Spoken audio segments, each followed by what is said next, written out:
Hello guys, मेरा नाम है दर्शन बासरानी। आज हम बिजी अकाउंटिंग सॉफ्टवेयर में अकाउंट्स कैसे क्रिएट होते हैं इसके बारे में सीखेंगे। तो सबसे पहले हमें कंपनी ओपन करके एडमिनिस्ट्रेशन में जाना होगा। एडमिनिस्ट्रेशन में हमें यहाँ पे मास्टर ऑप्शन मिलता है। मास्टर में हमें अकाउंट्स ऑप्शन मिलता है। अकाउंट्स में तीन ऑप्शन होते हैं, add, modify, list. Add option से हम नए अकाउंट्स क्रिएट कर सकते हैं, मॉडिफाई से हम उन्हें सुधार सकते हैं और लिस्ट से हम उन्हें उनकी लिस्ट देख सकते हैं। तो चलिए शुरू करते हैं। हम सबसे पहले ऐड करते हैं। जैसे कि मैं यहाँ पे आनंद मोटर्स जबलपुर से माल खरीदता हूँ, तो मैं यहाँ पे ग्रुप सन्ड्री क्रेडिटर दे दूँगा, ठीक है।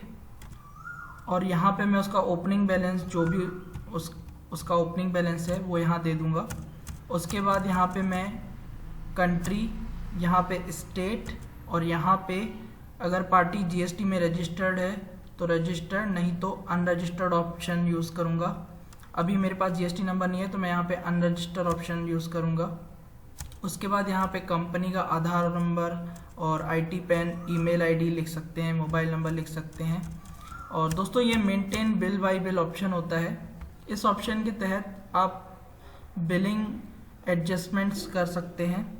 क्रेडिट डेज ऑफ सेल, अगर आपका जो बिल है वो कितने दिन में पेड हो जाना चाहिए वो आप यहाँ दे सकते हैं। जैसे कि इनको 1 महीने के अंदर पेमेंट करनी होती है तो हम यहाँ पे 30 डेज लिख सकते हैं। क्योंकि हम इनसे परचेज करते हैं तो इसलिए क्रेडिट डेज पे हम 30 डेज लिखेंगे, और ये क्रेडिट डे फॉर परचेज, क्योंकि हम इनसे माल खरीदते हैं, ठीक है दोस्तों।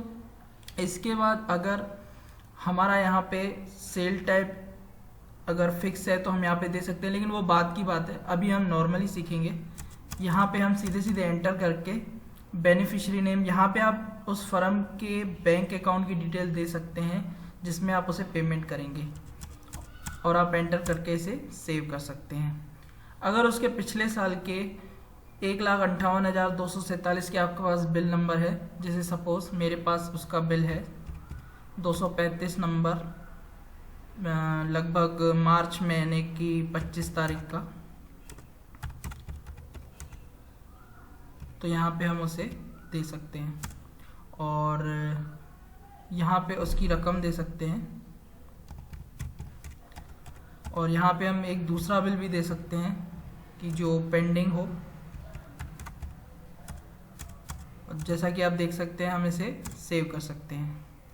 अब हम एक और नाम बनाते हैं, जैसे कि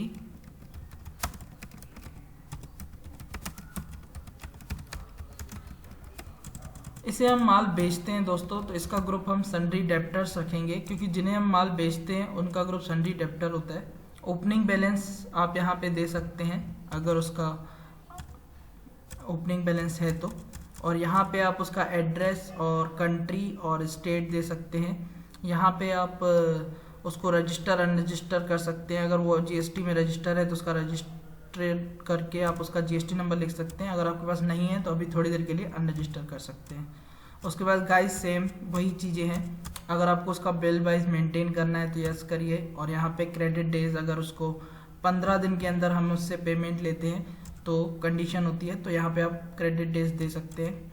उसके बाद गाइस हमें बाकी सब चीज़ों की ज़रूरत नहीं है, तो हम सिंपली F2 प्रेस कर सकते हैं। उसके बाद हमारा जो ओपनिंग बैलेंस है, अगर वो उसके बिल आपको मालूम है कि बिल नंबर किस बिल के अगेंस्ट में इतना ओपनिंग बैलेंस है और किस डेट के अगेंस्ट में, तो वो आप डेट यहाँ पे दे सकते हैं और सिंपली आप इसे सेव कर सकते हैं, ठीक है दोस्तों। इसके अलावा आप यहाँ पे अकाउंट्स में expenses, unsecured loan, capital account, आप कुछ भी बना सकते हैं। जैसे कि मैं यहाँ पे अपना नाम लिखता हूँ और मैं मालिक हूँ दुकान का, तो मैं यहाँ पे ग्रुप को कैपिटल अकाउंट सेलेक्ट करूँगा। मेरी जो भी ओपनिंग्स हैं मैं यहाँ पे दे सकता हूँ और सिंपली F2 करके सेव कर सकता हूँ। और अगर आपको यहाँ पे कुछ अदर बैंक अकाउंट खोलना है तो आप यहाँ पे बैंक अकाउंट भी बना सकते हैं, जिसका ग्रुप आप बैंक अकाउंट दे सकते हैं और सिंपली आप उसे सेव कर सकते हैं। देखा दोस्तों कितना सरल है। अब अगर आपको इसी को मॉडिफाई करना हो, सपोज आपसे गलती हो गई कुछ, तो आप यहाँ पे सिंपली मॉडिफाई ऑप्शन में आके उस नाम में कोई परिवर्तन करना हो, कि अगर आपसे गलती हो गई, आपसे शहर का नाम गलत लिख गया है, तो आप यहाँ पे आके उसको सुधार सकते हैं और सिंपली आप इसको F2 करके सेव कर सकते हैं। और जो हमारा तीसरा और लास्ट ऑप्शन है वो है लिस्ट ऑप्शन। आप सीधे सीधे एंटर करके जितने भी अकाउंट्स बन चुके हैं या पहले से बने हुए हैं वो सीधे सीधे आप यहाँ पे उनकी लिस्ट देख सकते हैं। ठीक है गाइज, अभी हम नॉर्मल लेवल पे सीख रहे हैं, एडवांस लेवल पे मैं आपको इसमें बाद में वीडियोस बनाऊंगा। ठीक है दोस्तों, धन्यवाद।